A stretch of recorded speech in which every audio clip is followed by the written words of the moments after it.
नमस्कार। आप सभी का हमारे चैनल में स्वागत है। हिंदी के विषय में हम लोग शुरुआत करेंगे और इसका प्रारंभ हम लोग वर्ण से शुरू करेंगे। तो वर्ण का दूसरा नाम अक्षर है, अर्थात अक्षर उस स्वतंत्र ध्वनि शब्द को कहते हैं जिसका कभी क्षय ना हो, अर्थात भाषा की मूल इकाई को ही ध्वनि कहते हैं। ध्वनि का ही प्रतीक रूप वर्ण कहलाता है। वर्ण उस अखंड मूल ध्वनि का नाम है जिसका खंड न किया जा सके। वर्ण के भेद। वर्ण के मुख्यतया निम्न भेद होते हैं। पहला स्वर, दूसरा व्यंजन। अब हम लोग स्वर के भेद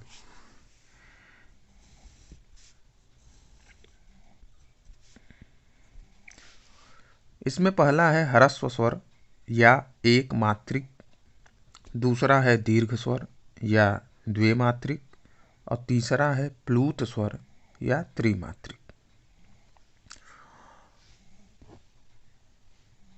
स्वर के बारे में हम लोग जानेंगे। जिन वर्णों का उच्चारण स्वतंत्र रूप से होता है, अर्थात ये अक्षर स्वयं ही स्वतंत्र रूप से लिखे जाते हैं या पढ़े जाते हैं, उन्हें स्वर वर्ण कहा जाता है। हिंदी में स्वरों की संख्या 11 मानी जाती है, जो निम्न होते हैं: अ, आ, ई, उ, ए, ऐ, ओ, औ। अब लोग स्वर के भेद के बारे में जानेंगे। मात्राओं के आधार पर स्वर के 3 भेद बताए गए हैं: ह्रस्व स्वर या एक मात्रिक, दीर्घ स्वर या द्विमात्रिक, या तीसरा होता है प्लूत स्वर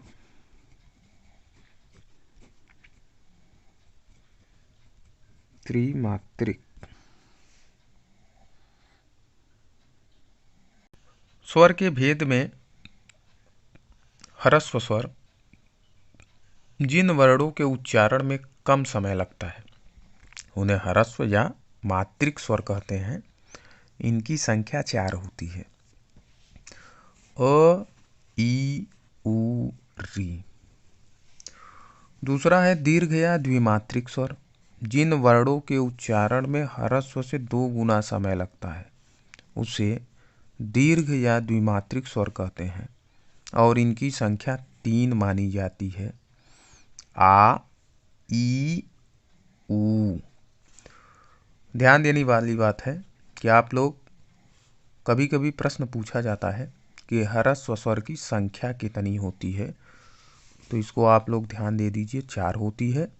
और दीर्घ या द्विमात्रिक स्वर, इसकी संख्या 3 होती है। आगे बढ़ते हैं संयुक्त स्वर। जो स्वर भिन्न स्वरों के योग से बनते हैं उन्हें संयुक्त स्वर कहा जाता है। इसमें आता है ए, ऐ, ओ, औ।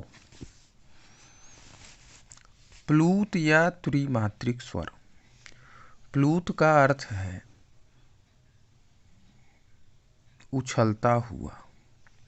जिस स्वर के उच्चारण में ह्रस्व से 3 गुना समय अधिक लगता है उसे प्लूत स्वर कहते हैं।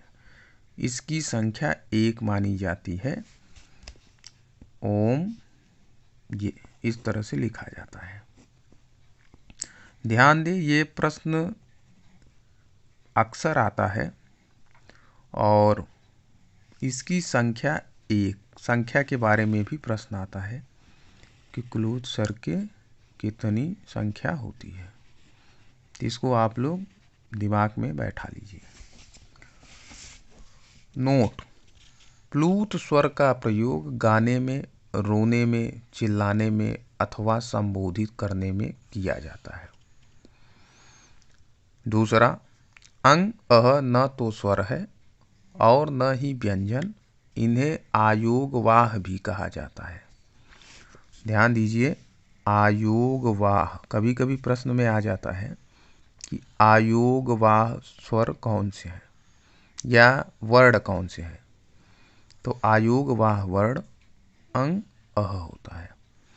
धीरेन्द्र वर्मा ने इसे नपुंसक वर्ण कहा है। कभी कभी ये भी प्रश्न आता है, इसको आप लोग जरूर ध्यान दें,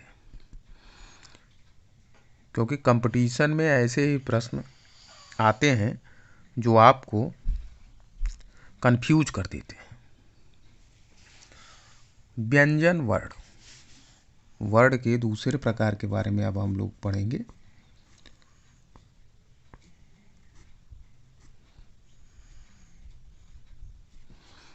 आगे बढ़ने से पहले हम आप सभी से निवेदन करेंगे कि अगर आप हमारे चैनल पर पहली बार आए हैं तो हमारा चैनल जरूर सब्सक्राइब कर लें। व्यंजन वर्ण जो अक्षर स्वर की सहायता से बोले या लिखे जाते हैं उन्हें व्यंजन वर्ण कहा जाता है। इनका अपना स्वतंत्र अस्तित्व नहीं होता। जैसे आप लोगों ने देखा होगा कि स्वर का अस्तित्व स्वतंत्र होता है, लेकिन ये किसी अन्य अक्षर की सहायता से बनाए जाते हैं, इसलिए ये। अब आगे बढ़ते हैं व्यंजन के भेद। व्यंजन के भेद, पहला स्पर्श व्यंजन। स्पर्श व्यंजन वे व्यंजन होते हैं जो कंठ, तालु, मूर्धा, दंत और ओष्ठ के परस्पर स्पर्श से उच्चारित होते हैं। इनकी संख्या 25 मानी जाती है, क वर्ग से प वर्ग तक 25। क वर्ग कंठ, च वर्ग तालु, ट वर्ग मूर्धा, त वर्ग दंत, प वर्ग ओष्ठ। इस पे भी प्रश्न आता है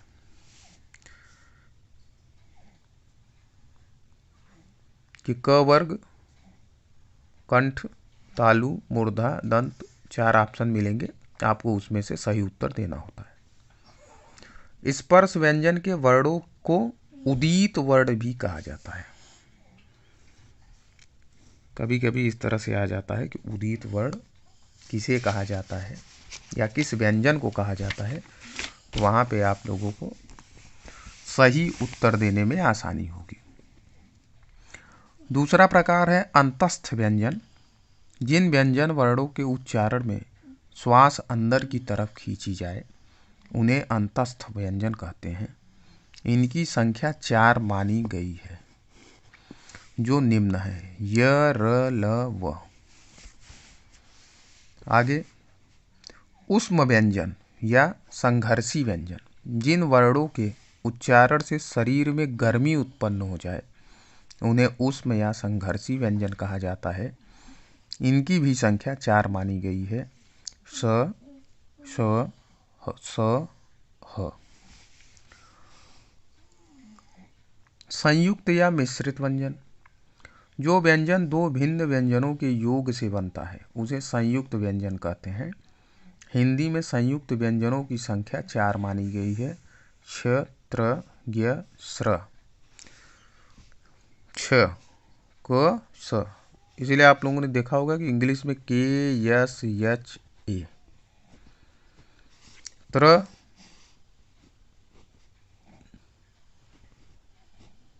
टी, आर, ए। अब आते हैं निर्मित व्यंजन। जिन व्यंजनों का प्रयोग के आधार पर निर्माण कर दिया जाता है उन्हें निर्मित व्यंजन कहते हैं। इनकी संख्या 2 मानी जाती है, जैसे ड, ढ।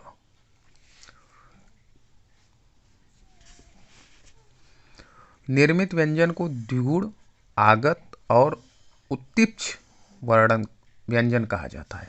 ध्यान दें, द्विगुण, आगत और उत्तीक्ष। फिर आता है वैदिक व्यंजन। जो व्यंजन अब केवल वेद तक ही सीमित रह गया है, हिंदी में जिसका प्रयोग नहीं हो रहा है, उसे वैदिक व्यंजन कहा जाता है। इसे लुंठित व्यंजन कहा जाता है। इसको लुंठित व्यंजन भी कहा जाता है। इसका उच्चारण ल वर्ण के रूप में किया जाता है।